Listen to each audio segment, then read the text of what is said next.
Hey guys, what's good? This is the March 2026 edition of the Chicago Blackhawks podcast. As I am going to make up the one that I missed in February with this episode right here. Then I'm going to do another one probably next week, even though it's pretty much unneeded. But I do plan on doing one per month, touching on the Chicago Blackhawks. So I'm just going to do a second one this month to make up for the one that I missed last month. And let's get on to the news. Basically, since I did my last one in January, the Blackhawks have a record of 25, 30, and 11. They have 61 points. They're 10 points behind Seattle for the final playoff spot in the Western Conference, and they only have 16 games left. The chances of the Blackhawks making the playoffs are very, very slim. I'm never going to say impossible because you never know what can happen. I mean, they could go on a run. You never know, but chances are they're in a bad spot. And, hey, look, I actually thought this team had a realistic chance at the playoffs this year. But, there were some key injuries. Connor Bedard missed some time, and Frank Nazar missed some time. Nazar, I always say Nazar. And, some other things, some other injuries, Spencer Knight missed some games. I mean, it happens. There's injuries, but you don't want to see them to your key players. And of course, that's somewhat of a factor. But plain and simple, this team, I'd say the consistency of the scoring is not to where the consistency of the goaltending is. And I'm mainly talking about Spencer Knight. Like, I think he's done overall a good job. I think he's middle of the pack in terms of goals against per game. But he's still one of the more upper echelon goalies in hockey. Actually, if you're taking away goalies that are basically backups and haven't made a lot of starts, he would be probably more toward the top 10 in goals against per game. So Spencer Knight's really good. Arvid Soderblom, the backup, is really bad. I'm hoping they trade Soderblom. They waive Soderblom because he's got a year left on his contract. I never liked the signing because the guy hasn't played well for the last few years. I mean, he has some good games, but he has a lot of bad ones and really bad ones. And, so they need to get rid of him. Drew Commesso, every time he's up, it seems like, he just looks a lot better. I mean, he has very few NHL starts, but every time he plays, he looks a lot better than Arvid Soderblom does. So I would make that move, and I would flip the goalies and for next season. And I think the team would be faring a lot better in that category. And then when you're bringing in like Anton Frondell from Sweden and some of their other prospects next year, then you're looking at speaking of prospects, Sasha Boisvert, he former first round pick for the team. He finally completed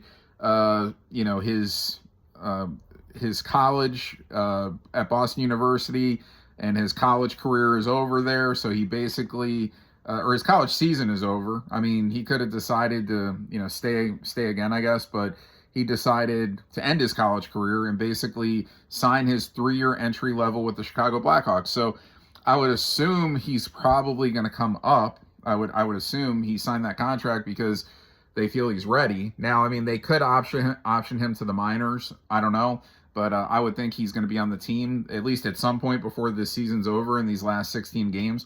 And probably next year, I'm sure he'll be a part of the roster along with Frondell, who I'm not sure if he's going to come over. I think the Sweden season ends soon, so he could come over and play like the last several games. But I don't know if they may just wait till next year for Frondell and a couple of the others in the system. And we'll see what happens. But the team is definitely heading in a better direction. They've got an absorption of, prospects, and it looks like, several already are panning out, and I'm sure more on the way will be panning out also. And, there were some trades made at the trade deadline. Andrew Mangapane came in from Edmonton. He has a year left on his contract, so it sounds like they want to keep him next season. So it looks like he may have a spot, but we'll see. He does have that controllable year. So, at least to start next season, He'll probably make the team. We traded out Connor Murphy. We traded out Colton Dach, which I was a little surprised about because, Colton Dach is one of these guys that you knew he wasn't like an upper echelon prospect, like more of a middle prospect, but I'm surprised they gave up on Colton Dach that early. Kind of like his brother Kirby Dach. I was a little surprised they gave up on him too. He got more of a chance with the Blackhawks than Colton did, but we're talking like a couple of years for Kirby they gave a chance, and Colton even less, So anyway, I don't think Colton Dach is going to be anything, substantial anywhere, and that's why they got rid of him. I think, he could be a decent NHL player, and I don't know. They just felt like, I guess, they have better players that they want to open up that position for going forward. So that's why they were willing to get rid of him. And in that trade with Edmonton, besides bringing back Mangapane, they brought back a first-round pick. So I think that's another reason why they did it. And, and Connor Murphy had gone to Edmonton in a separate trade. The trade I'm talking about was Jason Dickinson, who was an expiring contract, and then he went with Colton Dach for Mangapane and a first-round draft pick for the Blackhawks.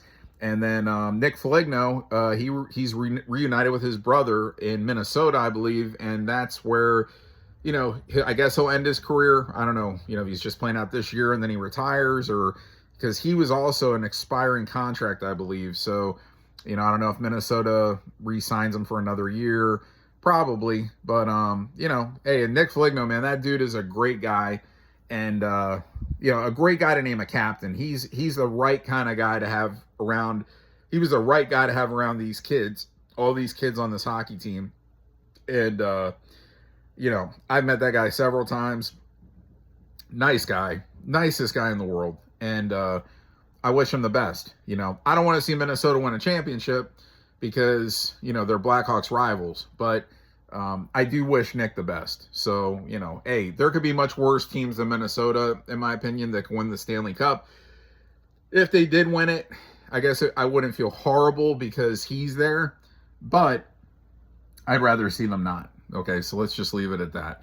But anyway, look, I think, the coach, Blashill, I think he's, a lot of these coaches are good coaches.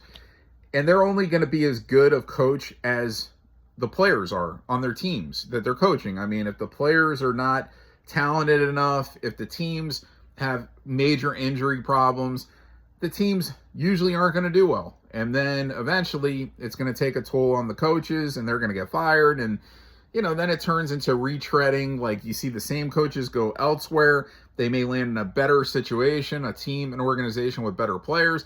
And then all of a sudden, that team does well. And then they're like, oh, this coach is so great.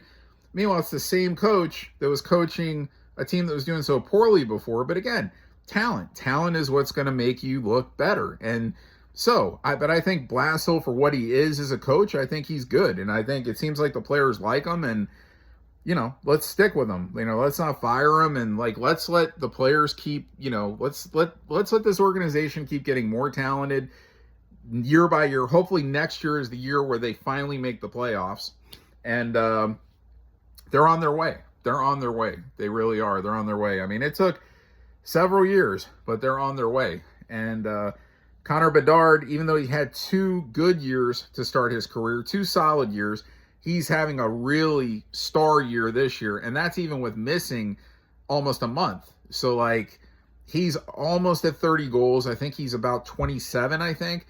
The point total, I'm not sure, man. I should have looked at it. I can't remember. It's probably maybe somewhere in the 60s or maybe the 70s.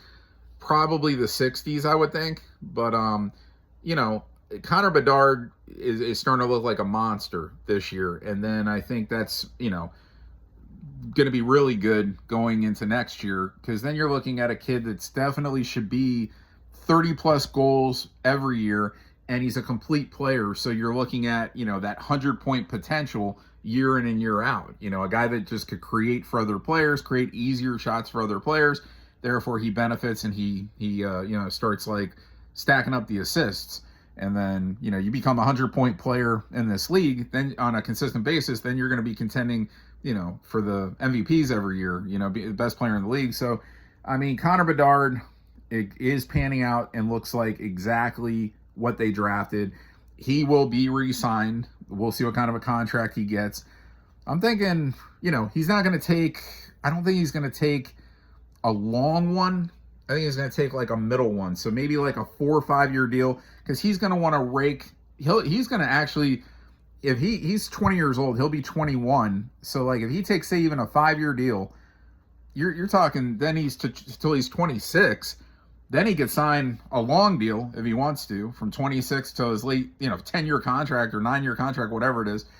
But he's in line for at least 2 more big contracts. So I think this will be one, and then he's going to want to be in play for even a bigger one. So that's why I say I don't think this is going to be like a long 7-year, 8-year extension. I think 4 to 5 years, I would think. And then he keeps having like the bigger seasons, and then he's even going to make more money because the salary cap's even going to go higher in the NHL.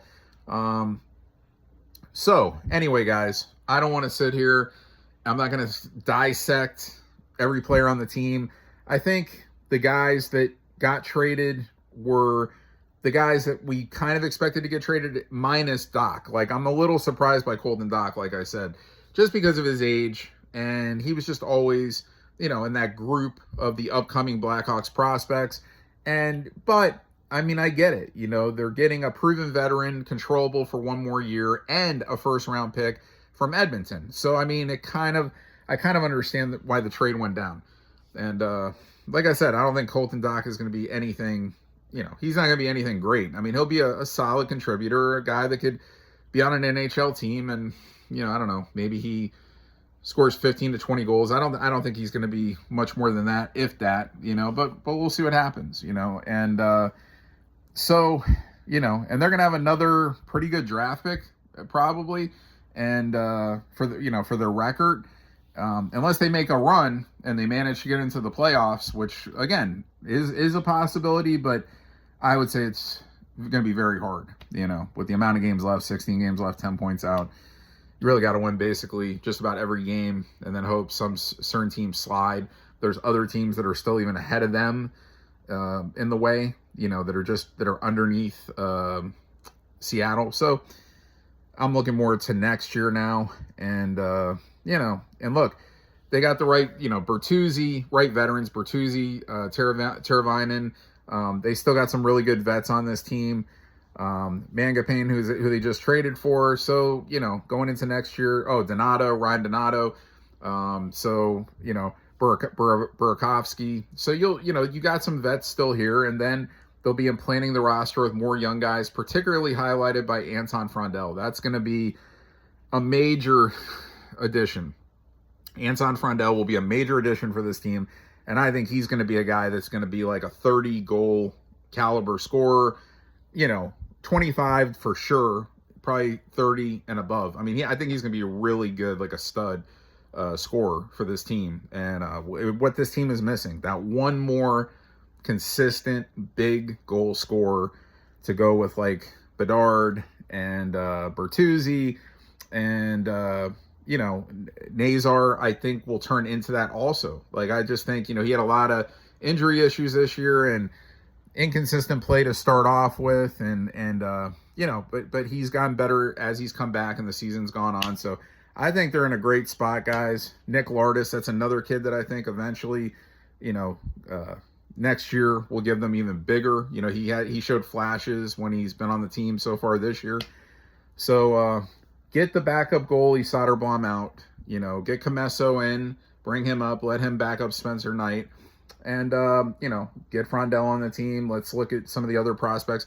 I don't really think the Blackhawks are going to be, big into free agency, but they're just going to re-sign Bedard, and there might be a couple other signings. Mickey Heff, I think they want to re-sign, but I don't think you're going to see them really go after anybody else that's anything big, like just like this past season. I mean, they're really just relying on calling up these kids and letting them come into their own, because they have a lot of confidence in the prospects in the system.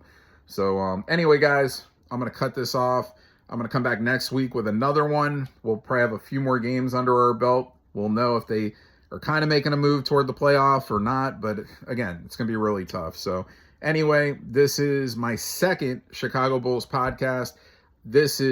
We are in March 2026. It's March, but like I said, I'm using this basically to make up for the one that I missed in February, to cover, the trade deadline, some of the additional moves we made, where we are record-wise, and I'll just come back next week, and it will be probably even shorter than this because I'm really not going to have much to touch up on.